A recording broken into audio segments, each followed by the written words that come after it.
Let's now see how VS Code assists us with writing CSS, and we have full CSS support by default even in HTML files. So before watching a CSS file, if for example I'm in my HTML file in a div or in any element and I select the style, then I can simply have access or content assist to all the CSS style I want. Let me just say maybe I can select background color and I can select a color like this.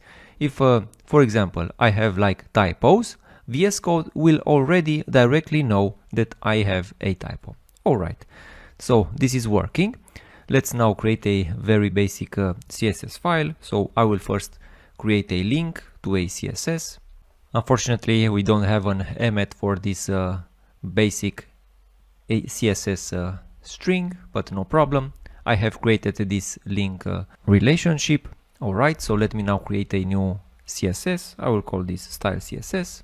And let's start with trying to give a style to our container. I can even put this side by side, so it is easier for me. So I can simply specify right here container, and you can see we also have content assist for CSS. For example, we have some basic validation. Since this is an empty rule, I will have a warning. And again, let's create a background color, and as I select a background color, okay, background color, maybe select this azure, doesn't really matter.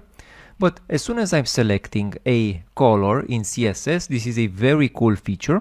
If I will hover over it with my mouse, I will have a fully powerful, with all the features, a fully grown, let's say, color picker. I can select any color right here, you know, I can do it like that and everything will be alright, you know, in this RGB, or you know, I can select absolutely anything, and that's great. I have content assist not only for colors, but maybe for all the CSS properties.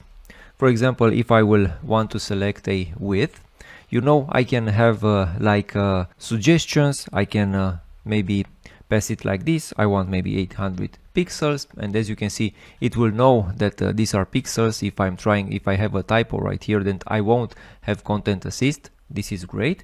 I can maybe select a margin.